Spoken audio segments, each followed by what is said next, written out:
to another episode of Dad Can We Talk. I'm your host, Anthony Ray, and today I am back with episode 37 of Dad Can We Talk, man. We are hitting the ground running in 2021. I know you guys, by the time you guys see this episode, this is one of my rare occasions where I do 2 episodes back to back in consecutive days. So, but I had to do this one, man. I had to make this exception. I just had to bring this dad on, man. I've been really excited to talk with him. He has a YouTube page called Living the Dad Life, right? Yes, that's correct. Living the Dad Life, man. And I checked out some of his videos. He has some good content on there, man. So for those that are listening, go and find him on YouTube at Living the Dad Life. But without further ado, man, we're going to welcome to the show, Jordan McCoy. How you doing, man? I'm doing well. Good morning. Thank you so much for having me on. It's a pleasure to be here. Yes, sir. And guys, he is out in Seattle, Washington, man. So he is way behind where I am over here in Florida. So we're coming up on 11:30 on our time, but he is up early, man, early. And he has a newborn baby. So if you guys hear some baby noises, just ignore it. He's a dad. You know, we have responsibilities and priorities. So yeah, if you hear the baby, just tune the baby out. We do what we can.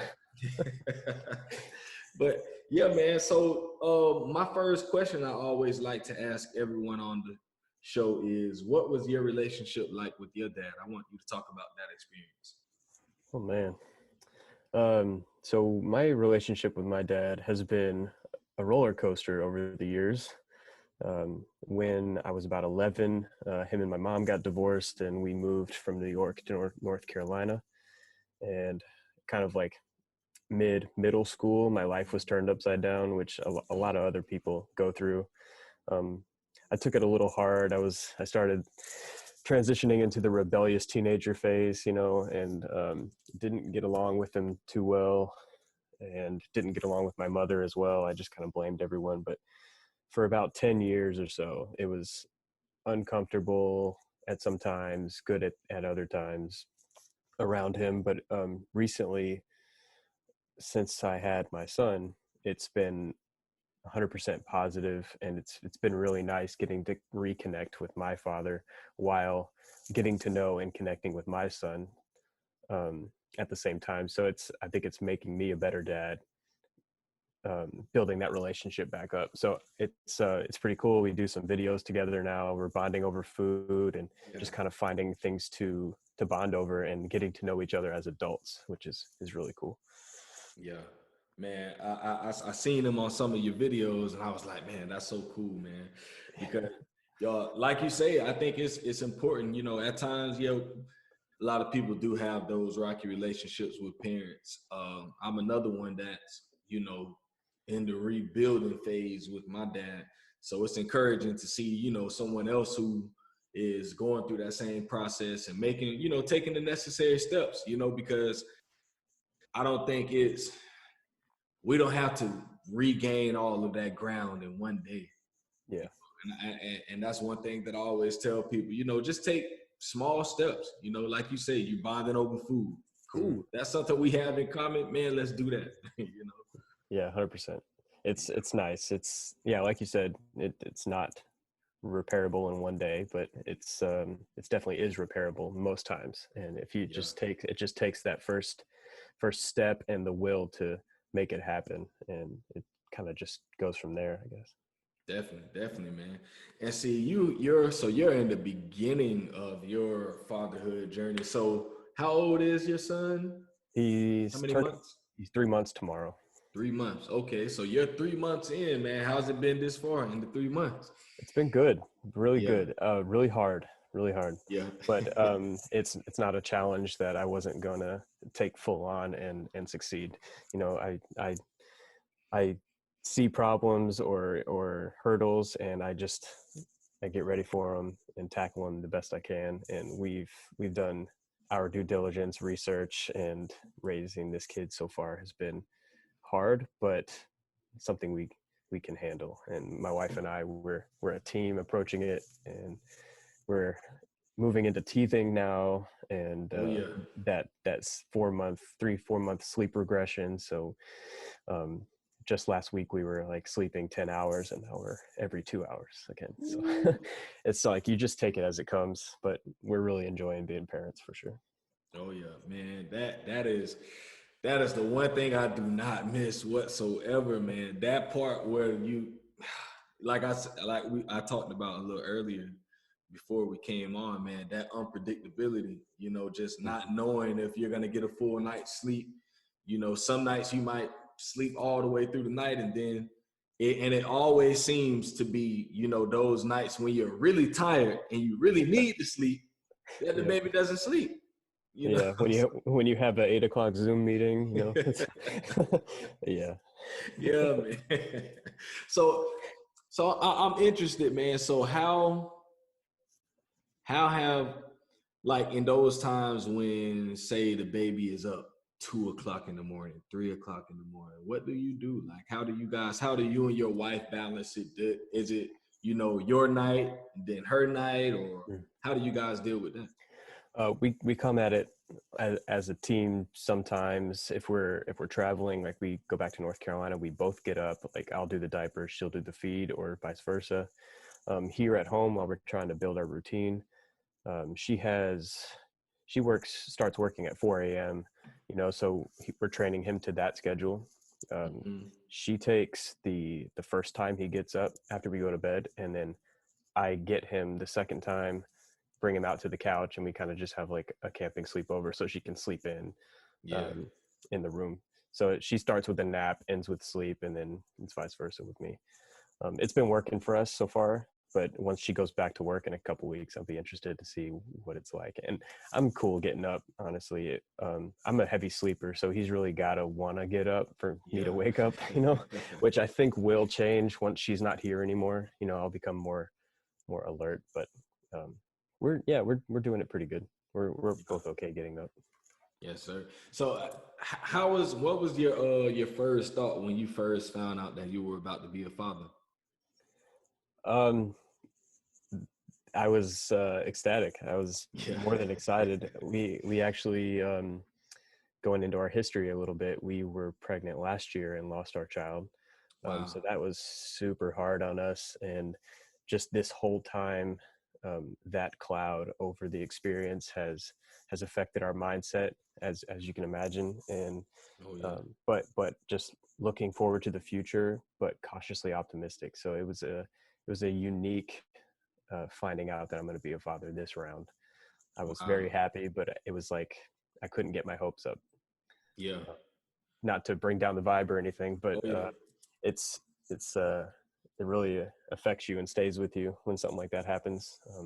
I mean, it wasn't until maybe like 30 weeks or so when I was like actually looking forward to um, to him coming, because you Yeah. never know. Yeah. I, that's something that a lot of people don't know going into their first babies, and just talking about babies in general, is that like pregnancy is not a sure thing, Yeah. and it's not all rainbows and flowers like Instagram shows or the movies. It's Exactly. there are issues and there are problems that happen. So it's important to be mindful of that, but also like in the moment with your partner, really enjoy the time.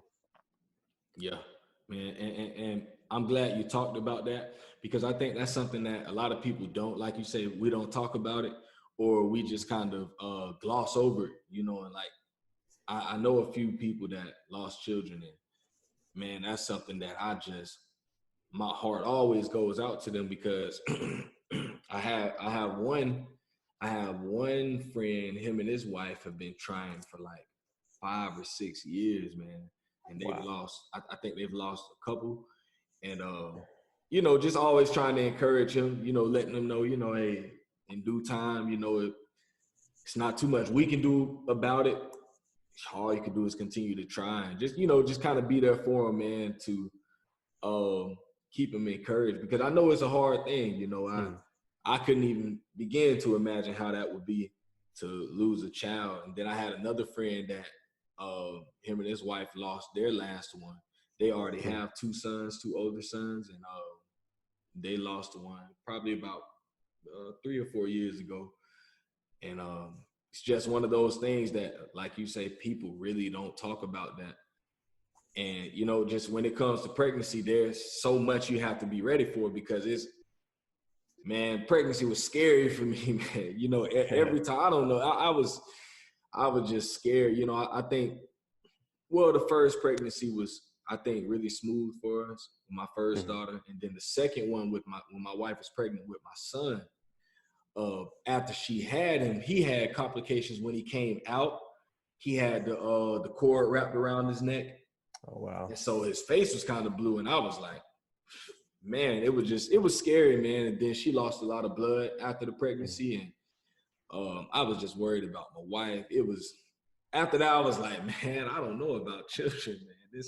It's a little too much, man. But, you know, we ended up having one more, and that one was smooth. You know, she had a few complications during the pregnancy, but yeah, man, pregnancy is no joke.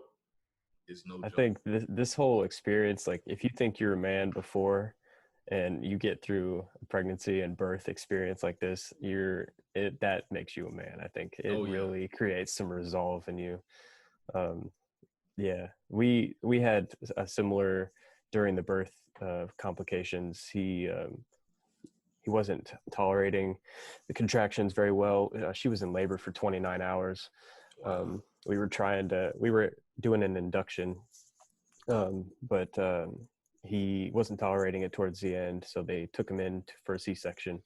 Before it became emergent, they were just trying to prevent anything bad from happening, obviously, but he was having late decels, which is like decelerations in the heart rate, and he came out not breathing, so they were just wailing on his back, and with us completely aware and awake in the OR. It was about 30 minutes before my wife even got to like hold him, just because they were working on him pretty hard in the room. But everything turned out. I mean, his leg wasn't perfusing, so his left leg was like pale white. It was a very, very hectic time. So all of that kind of made us a little, I don't know, it messed with our heads. It messed with our heads. And it's my actual video that came out today is on men's mental health when it comes to pregnancy and babies and stuff. And I talk about a really, really tough issue in there that a lot of people also don't want to talk about. And it's, yeah, man, that's some super, super, super important stuff, man, because, you know, it's funny you just said that, because I talked about that. I hit on that in the podcast that I just released today. And I think a lot of people I think when people see dads, you know, it's like, dad is Superman, you know, like, or men never hurt, or men never worry. But like, man, there's so many things that we go through, and at times we don't necessarily talk about them, and I think that we should. And that's one of the reasons why I started this podcast when it comes to Dad, Can We Talk? Because I realized, you know, over the years being a father, that I know a lot of dads that are going through so many things, man. And I was doing ministry for years, and so many men that I would talk with you know, when it was just me and him, there would be so many things that he would have on his, you know, mind and on his heart. And I'm like, when were you going to say that? You know, like, you've been holding that in, you know, and I'm like, man, that's not healthy, bro. It's not healthy whatsoever, man. And that's one thing that I'm very conscious about. Like, I'm always talking. Like, my wife knows I like to run my mouth, but I love to just sit down with another man and be able to get things off my chest, because I know it's not healthy. I totally understand it, man. That's why I wanted to create this space for men to be able to talk about these things, because we need those spaces, safe spaces where we can talk and not be judged, because of the things that we're dealing with. Yeah, I love it. That's a huge thing you're doing. I, yeah, it's really appreciated because I've always had that problem too. I don't share my feelings like I should. I bottle them in. Yeah. And like, even for example, in the video, my wife learned something about me that she didn't know. Because I feel so much more comfortable talking to an inanimate object than an actual person.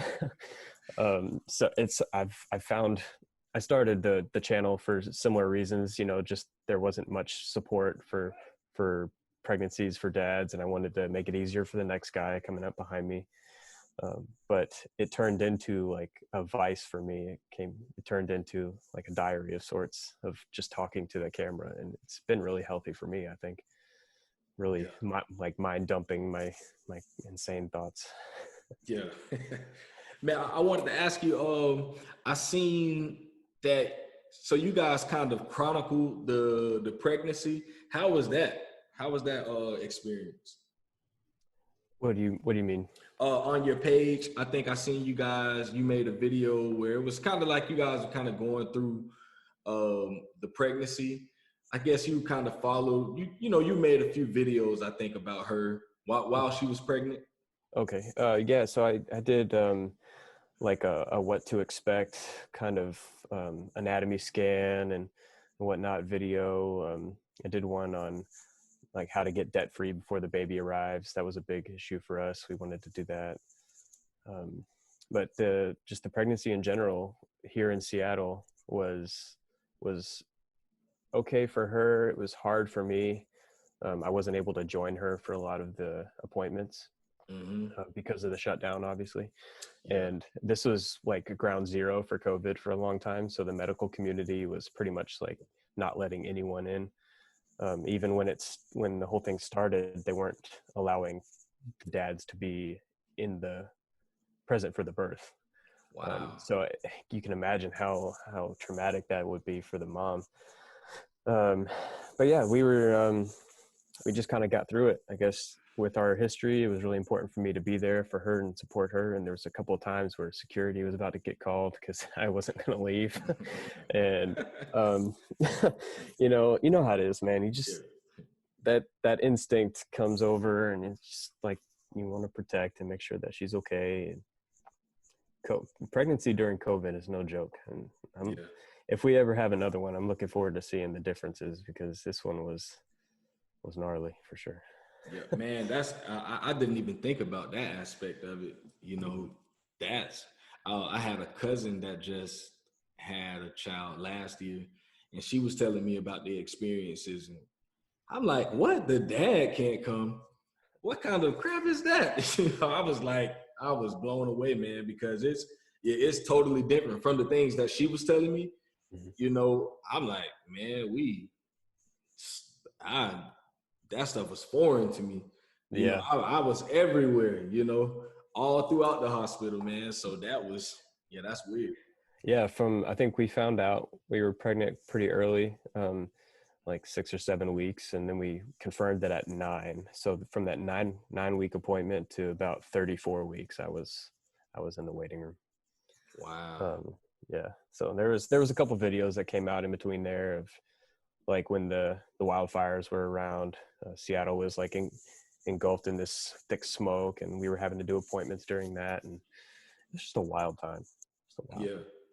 Man, I want you to talk about just give the people an idea of what truly led you to starting living the dad life. Okay.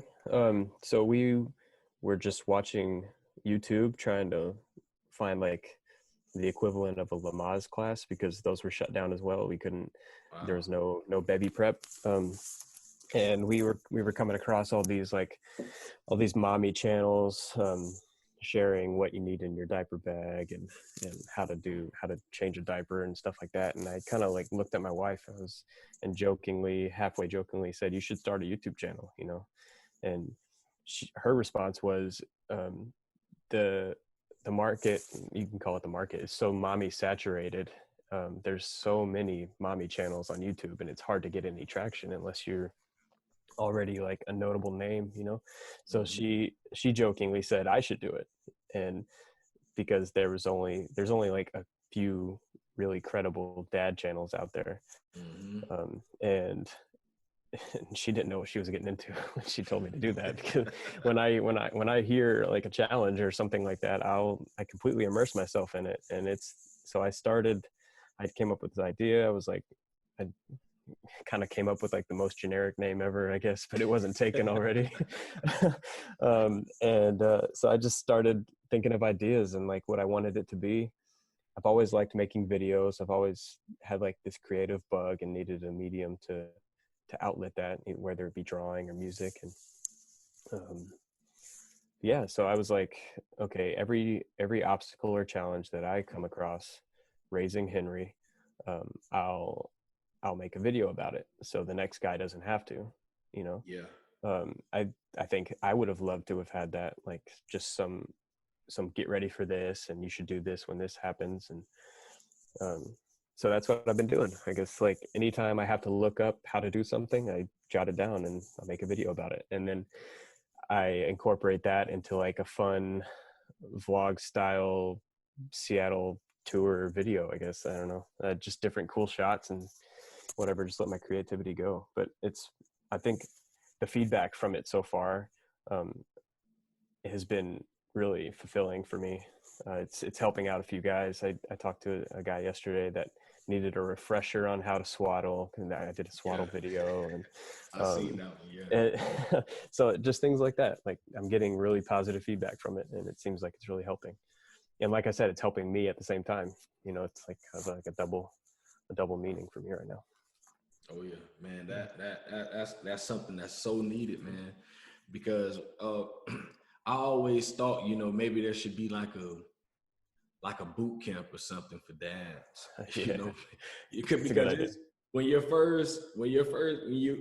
first find out you're having your first child, it's like you literally don't know what to do.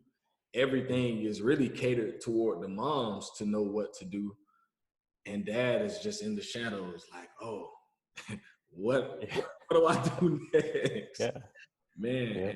Yeah, what you're doing is so important, man. And I would tell you, to continue doing that, man, because there will be fathers that are coming up behind you that they need this knowledge, man. Like we need it. We need For it. sure. Thank you. So Yeah. definitely continue with that. I want you to talk a little bit about um, what it was like for you going back to work. Oh, Yeah. all right. Um, yeah, that was so. I work for Boeing here in Seattle, and we're in a union, so we don't get um, paid paternity leave or anything Yeah. because it's not in the contract, and it only recently became a law here in Washington. So the next time it will be. But I knew that going into it. I saved up enough to supplement my income, and I wanted to stay home for 2 months. That was like my Wow. goal, to help out as much as I can, because I'm a big believer in the dad going back to work really soon has a big play in like postpartum depression with the wife. So having to do everything herself and all. So I wanted to stay home as long as I could. So yes, 2 months later, time to go back to work. Um, it was hard. It was hard for sure. I felt really, really guilty about leaving. Yeah.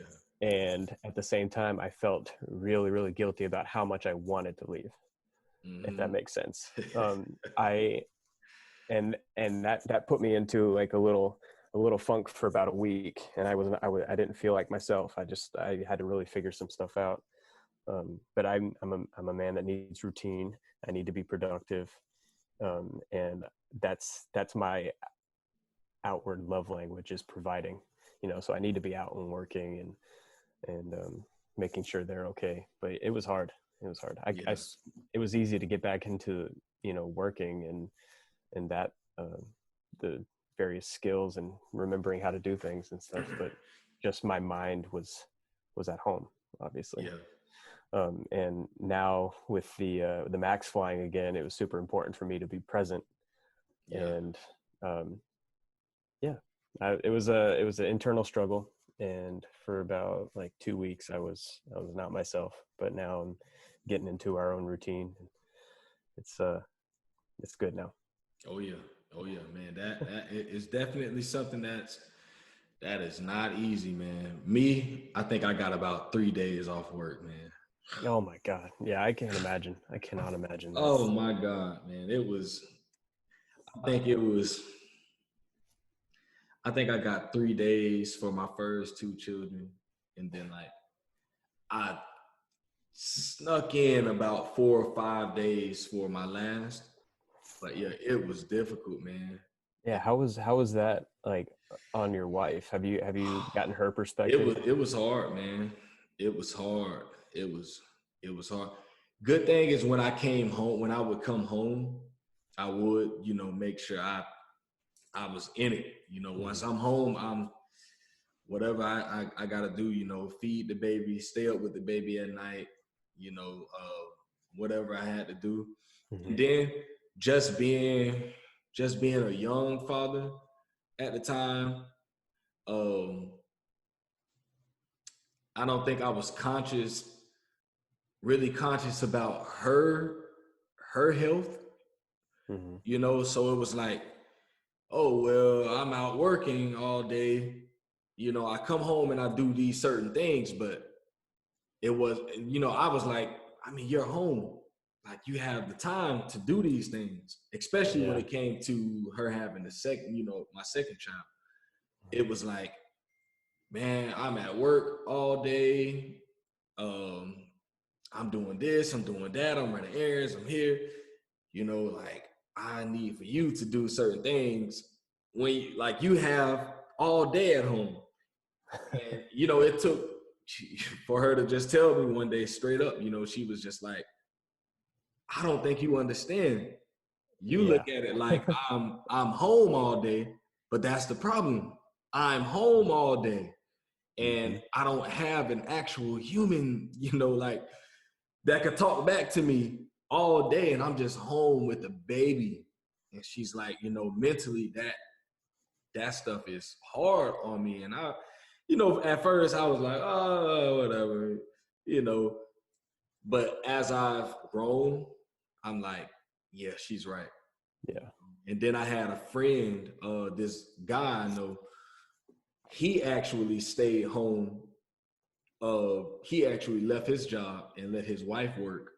And he stayed home with their kids for a while. And it That's took awesome. for him to tell me, yeah, it was like it's nothing like what we thought, man. It's no joke. That's something I want a lot of your young listeners to know is like from staying home for 2 months and your friend staying home, that is a 24-hour job being staying home with the baby.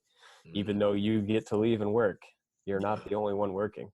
yeah, yeah, And not at that's all. a huge thing to realize. And if you can realize that and treat your wife accordingly, that's going to make y'all's experience so much easier. Hmm. There won't be any resentment on either side. Like you get to leave, I got to be here. It's like all about communication. And if one of the partners feels like that, it needs to be said, because if you catch that early, you'll be all right. But that's something that'll like plant a seed of resentment and could really manifest itself later in the marriage, and it could wreck it for sure, I think. Yeah, definitely, man. Because we did go through a super super super rough time. Um, that was what 20. I had my last child 2016. So yeah, that 2016 is 2017. 2017 was really rough, like really really really rough. That was when my wife just kind of was like, I don't think you understand, Yeah. and she broke down to me one day and just told me everything. Just like, I need you. I need you more than what, like, yeah, what you're doing is good. And at the time, I was so, like I say, I was doing ministry. So I was out and about. I was always in the community doing this and doing that. And just like feeling like, okay, I got all of these things going on and I'm working. And I still, you know, take care of my children and spend time with them, but I just wasn't conscious to understand that, man, my wife needed more out of me. And there was nothing wrong with that. Yeah, absolutely nothing wrong. Yeah, man. It was rough, man. I'd be hating to even think about it, man. It was just, those years were so rough, man. Like Yeah. 26, 15, 16, 17. We were homeless for like 5 months in 2017. It was just, it was hard, man. It was rough. It was all of that stuff right there. Those years was so rough. And it was all because of I will put it on me. I sucked for one at communication. I was very bad at communicating with my wife and communicating to her how I felt about things. I would hold things in, and I think I contributed to her shutting down because of my actions and how I would be at home. And you know, it's so important, man, you know, for anyone out there listening that has children, especially when you have multiple children and you have one person working, one person not working, man, it is no joke, man. It's a serious thing, man. And for men out there, if you have a wife that's staying home with the children, please relieve her, talk with her, communicate with her, and ask her what is it that she needs from you, and whatever it is that she needs, do that, because she So important. So important, man. But even just you open it up and talk about it now, you can tell like how much it affected you, and you're a better man for all that. That builds character. It's a rough time, but you got through it and you got your family through it, so that means a lot too. Definitely. And that period is what contributed almost to this, you know, the podcast and everything people see me doing now. A lot of people, you know, they're like, oh, I love what you're doing, good man, this and that. But I'm like, man, you have no idea. You have no idea, man. This didn't happen overnight and over a year. This is stuff is years in the making, you know, to becoming this person. And I'm still working every day. You know, we all have things that we can work on. And, you know, I know you're just 3 months in, but man, you'll see, you know, once it's like those milestones, that 3 months, 6 months, 9 months, year, 2 years, you know, you start to learn more about your child, and you learn more about yourself, you know, and you get better, man. You know, you make those mistakes, and man, sometimes you can be so down on yourself to the point where you feel like, man, you know, I suck at this, man. But you know, it's not the fact that you suck. You don't know. You know, you're learning. You're constantly learning, man. How has it been coming home after work now with the baby there? Like, have you experienced that joy yet? You know, when you walk in the house after a long day of work, and then you got this little beautiful, pretty little baby to hug on and kiss, man. How is that, man, coming home to the baby? So I come home at 11 o'clock at night, so everyone's asleep. But when I see him for the first time at about 6 a.m., it's a good feeling. He smiles at me now. It's we do our little feed and camp routine out here, and it's really cool, really cool. He's kind of getting to the age now where I want to say he recognizes me. I don't know. He gets a huge smile when he sees me, and you know, which really makes me feel all warm and fuzzy inside. Of course. Yeah. It's great. It's great. Man, it only gets better, bro. Yeah. I cannot wait to have a catch with my son outside and just, you know, like really get to know him. Because I mean, even now, you can get to know a 3-month-old, a 2-month-old. They have a personality, and it's just like this journey that you kind of just find yourself staring at them for hours, and just it's really cool.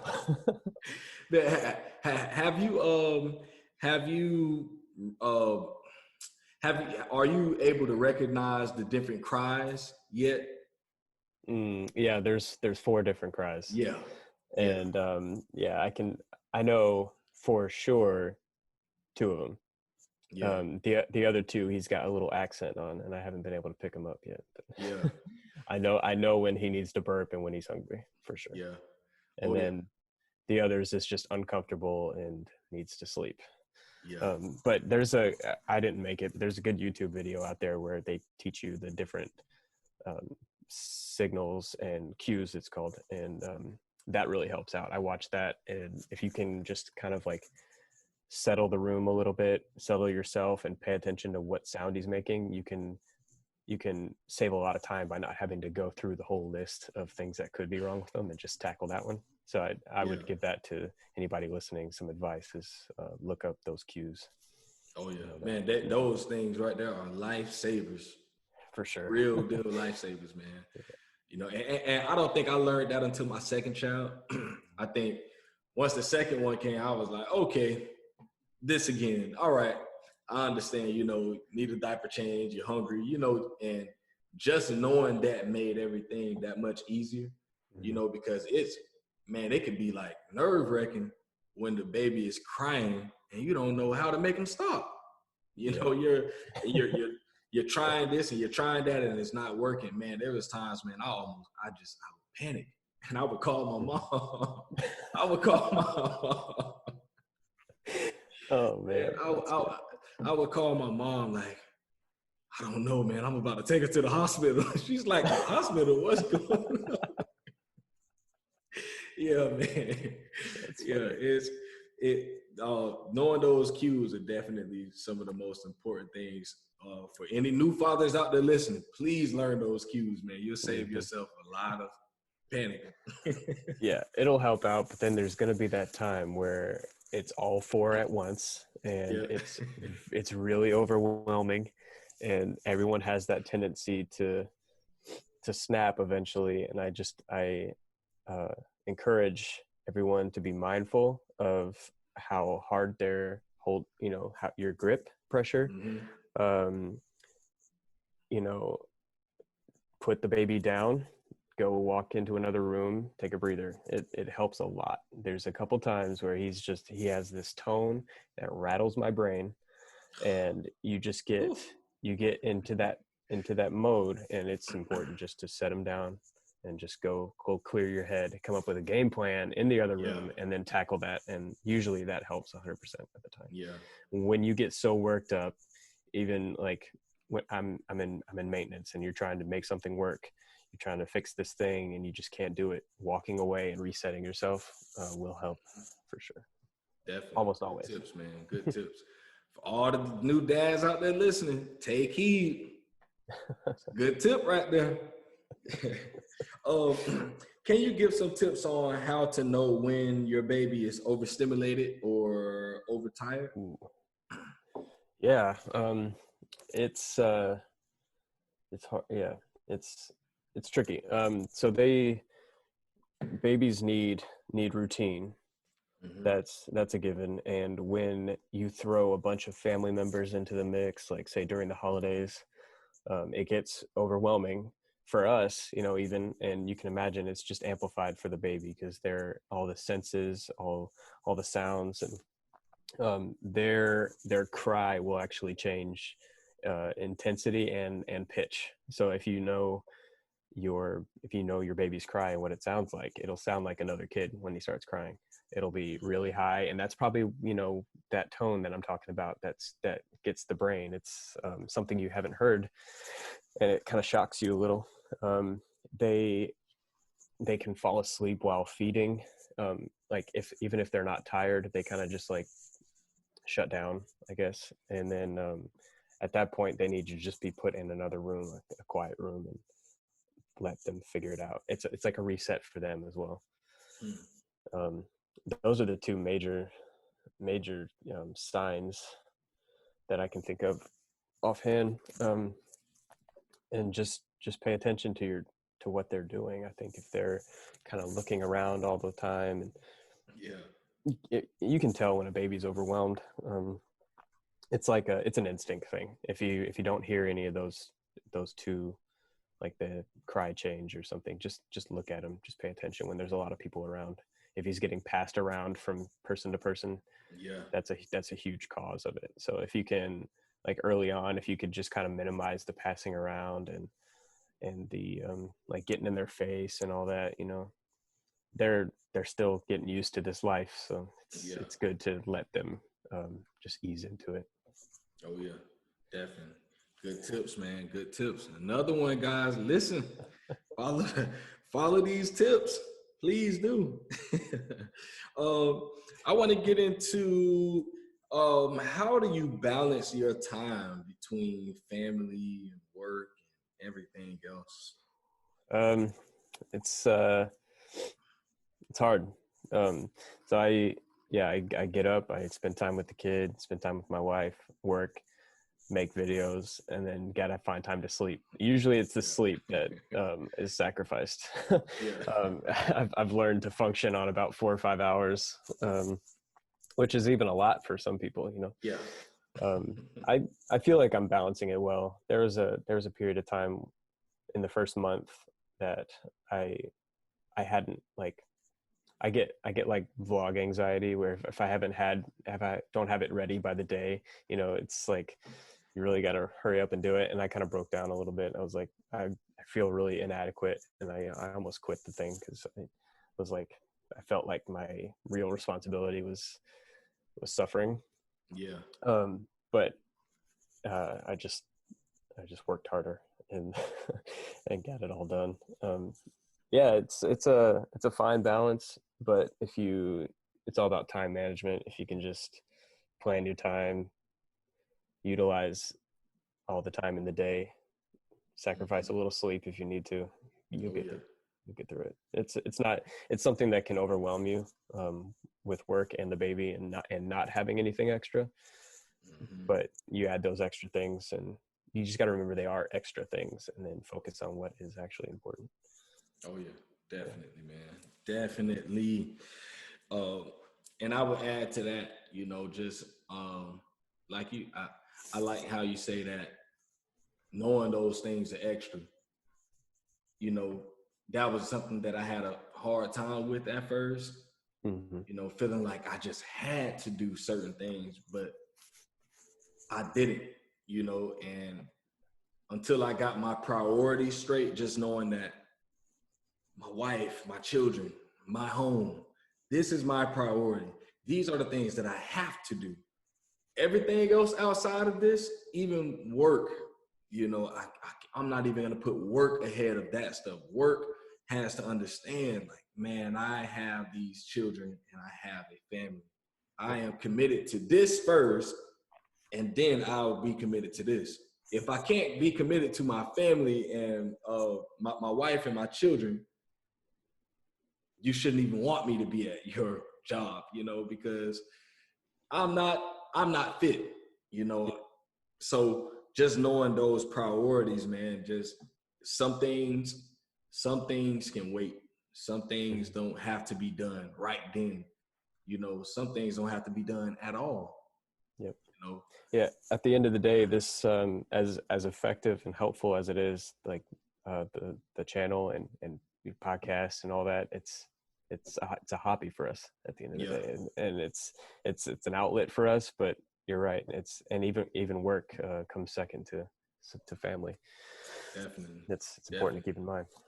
Yeah. And that's why even with the podcast, when I first started, I didn't really have a structure on how I wanted to do things. So and that's why I stopped doing I think I had 1 week when I did 3 podcasts in 1 week. Woo. And man, my wife was like, when did you decide that you were going to do this one on Saturday? And I was like, oh, you know, I talked with someone yesterday, and she's like, okay, but you didn't tell me. And I'm like, it just popped up, you know, and then I was like, you know what? I can't do this anymore. Like, I need to start actually planning ahead, you know. So now when I talk with someone, you know, I'm getting a date. Hey, I got these dates available. Let's set up this date right here, and boom. And then I let my wife know, okay, I have this at this time, because I don't want that, you know, that 1 week I was like, yeah, I can't, never again. I won't ever do this again. You know, and my wife was right. I should let her know, and Yeah. don't just pop up, hey, I got this thing I'm going to do tonight, Mm-hmm. Yeah, and for sure. yeah, we definitely got to be mindful of our spouse's time, and our own Yeah. time. Yeah, So, you can't just rely on them to be your full-time live-in babysitter.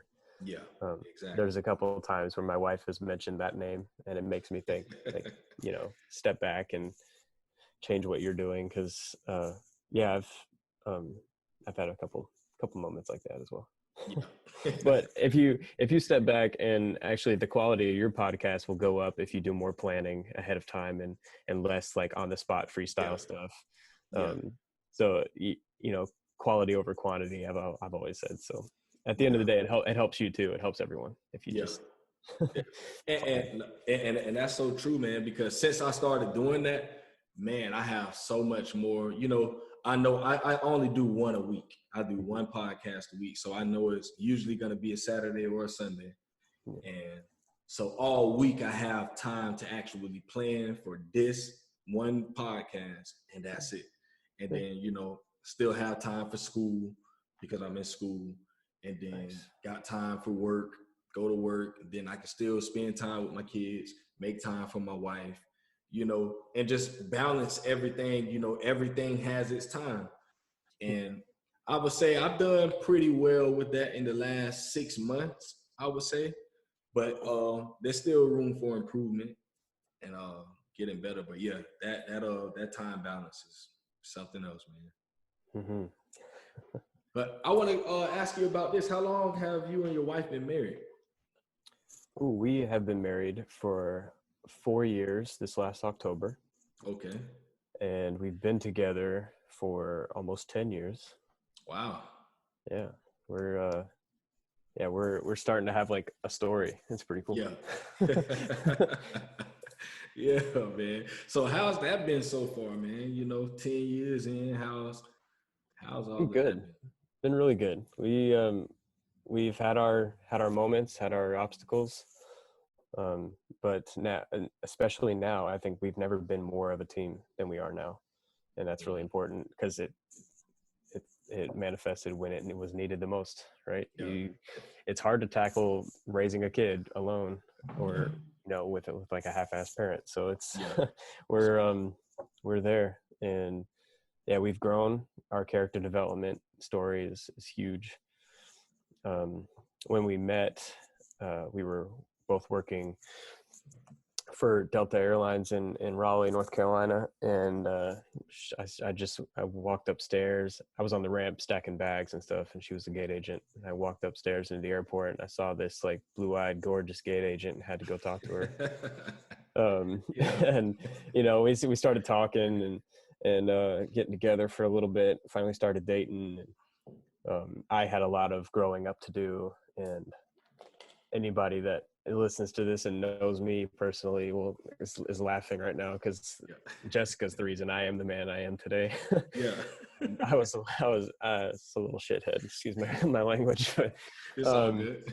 I definitely had some growing up to do. I was still in that rebellious phase that I spoke of earlier. Yeah.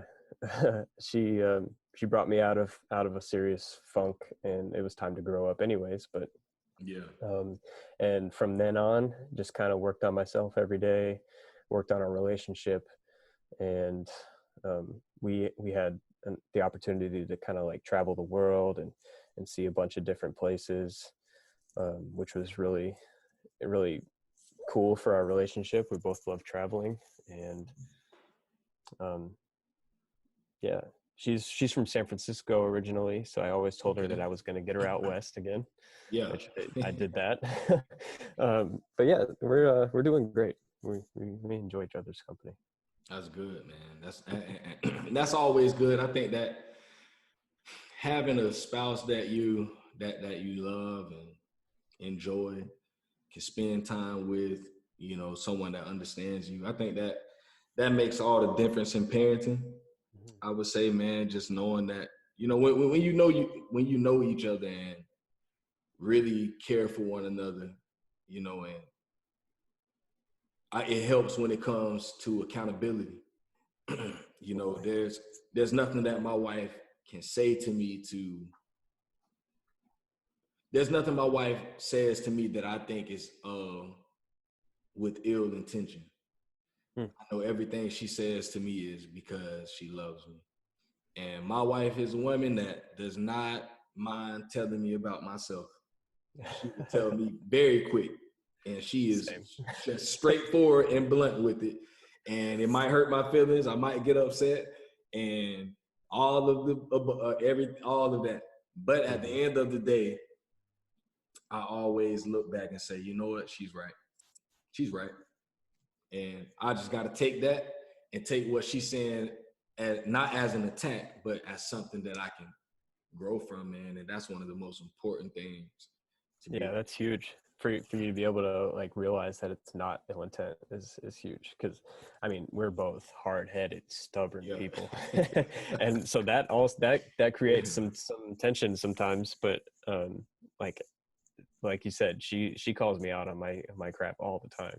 Yeah. And I'm like, you know me better than I know me now. Yeah. And yeah, I'd say 99.9% of the time it's accurate.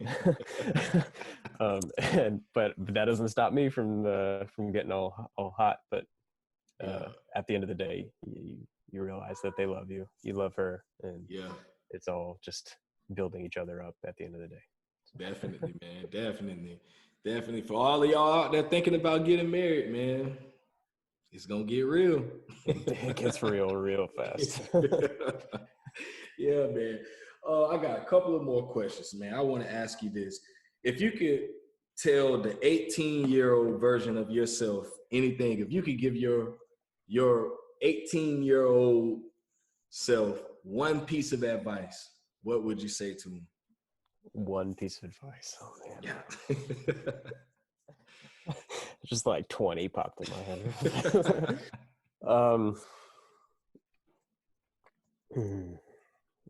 What was I even doing at 18?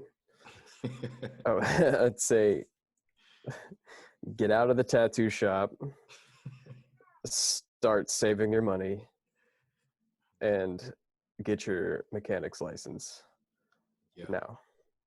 That I think not even relationship based, just lifestyle based. That would be the first piece of advice I would give him. Because I didn't do it until I was about 27, 26. Yeah. So that extra 8 years of career, would have been pretty sweet. You know, I would have been, who knows where I would have ended up. I like where I'm at now. So, you know, it all kind of worked out.